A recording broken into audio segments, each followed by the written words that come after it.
Assalomu alaykum. Kecha jahonda ro'y bergan muhim voqea hodisalar haqida odatdagidek kundalik xabarnomamizda.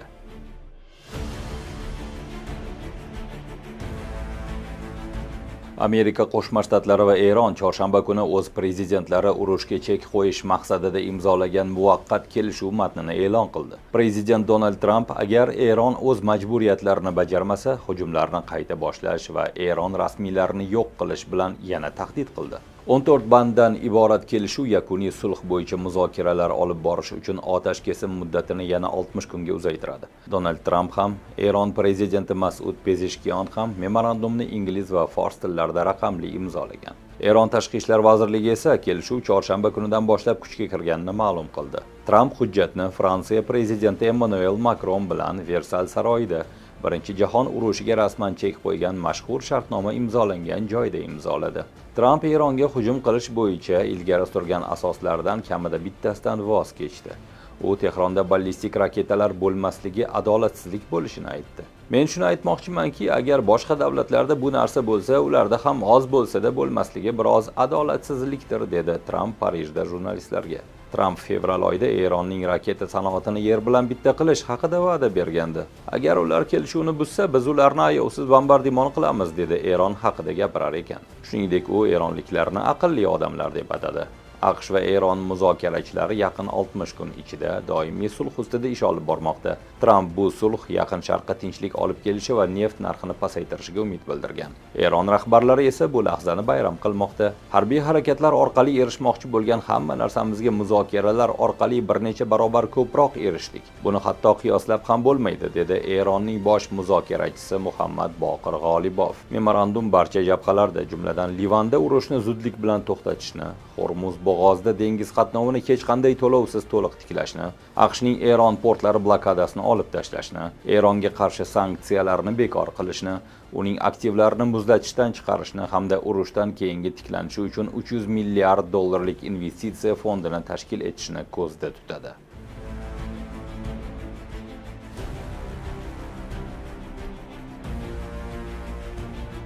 Ukraina dronlari shu haftada ikkinchi marta Moskvadagi neftni qayta ishlash zavodiga zarba bergan. Payshanba kuni tongdan Moskva uzra yuzlab dronlar urib tushirildi, deya ma'lum qildi shahar meri Sobyanin. Reuters guvohining xabar berishicha, Moskva neftni qayta ishlash zavodi joylashgan tumanda olov va qalin tutun ustunlari ko'ringan. Havo mudofaa kuchlari ommaviy hujumni qaytarishda davom etyapti. Bir necha dron Moskva neftni qayta ishlash zavodigacha yetib borishga muvaffaq bo'ldi, dedi Sobyanin. Shuningdek, u savdo markazlaridan biriga ham yengil zarar yetganini qo'shimcha qildi. Seshanba kungi dron zarbasi bu zavod faoliyatini to'xtatib qo'ygan edi. Moskvadagi eng gavjum aeroport hisoblangan Sheremetyevo parvozlarni vaqtincha to'xtatdi va odamlarni evakuatsiya qildi. Kiyev ham shu haftada ikkinchi marta havo hujumiga uchradi. Rossiya Ukraina poytaxtiga ballistik raketalar bilan zarba berdi. Kiyevda portlash ovozlarini eshitgan Sumi shahri rasmiylari dron hujumi oqibatida bir kishi halok bo'lganini ma'lum qildi.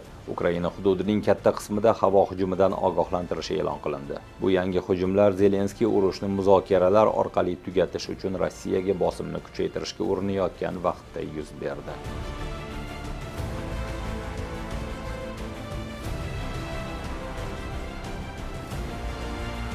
Yevropa parlamenti ittifoqda boshpana berish rad etilgan, biroq o'z vataniga deportatsiya qilinishi imkonsiz bo'lgan chet elliklarni mamlakatdan chiqarib yuborish to'g'risidagi yangi reglamentni ma'qulladi. Bunday shaxslar uchun 3-mamlakatlarda vaqtinchalik yashash markazlarini tashkil qilishni ko'zda tutuvchi qoidalarni 666 nafar deputatdan 418 nafari qo'llab-quvvatlagan. Bu qaytarish hublari aynan qayerda tashkil etilishi hozircha noma'lum. Mumkin bo'lgan variantlar qatorida Afrika davlatlari muhokama qilinmoqda. Yangi reglament shuningdek yashash uchun ruxsatnomasi yo'qligiga qaramay hududni tark etishdan bosh tortayotgan shaxslarga qat'iyroq sanksiyalarni ko'zda tutadi. Bunday migrantlar tez-tez hibsga olinishi kutilmoqda. Shuningdek, Yevropa ittifoqiga qayta kirishni taqiqlash choralari tizimli ravishda qo'llaniladi. Noqonuniy migratsiyaga qarshi kurashishning yangi ehtimoliy choralari qatorida nafaqalar miqdorini kamaytirish yoki ularni to'lashni butunlay to'xtatish ham bor. Bryussel yangi qoidalar tufayli ko'plab noqonuniy migrantlar o'z ixtiyori bilan vataniga qaytishiga qaror qabul qiladi deb umid qilmoqda.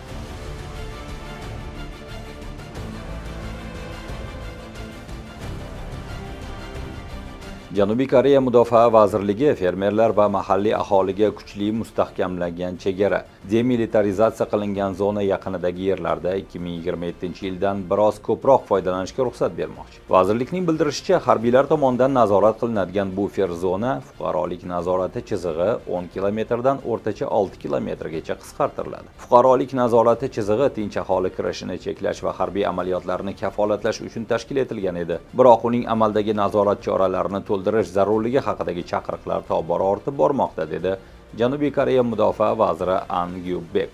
Uning aytishicha, harbiy ishchi kuchi qisqarib borayotgan bir sharoitda fuqarolik nazorati chizig'ini tuzatish rejasini ishlab chiqilgan. Janubiy koreyaliklar bu hududda yashash yoki dehqonchilik qilish uchun harbiylarning ruxsatini olishlari shart.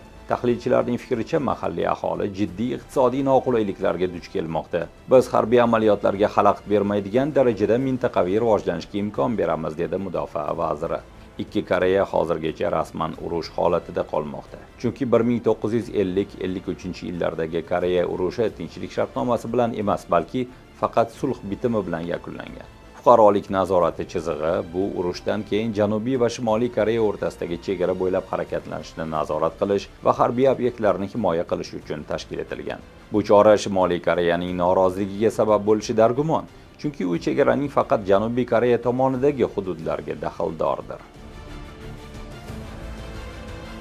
Bugunchalik sizga yetkazmoqchi bo'lganlarimiz shu. Ko'rishguncha.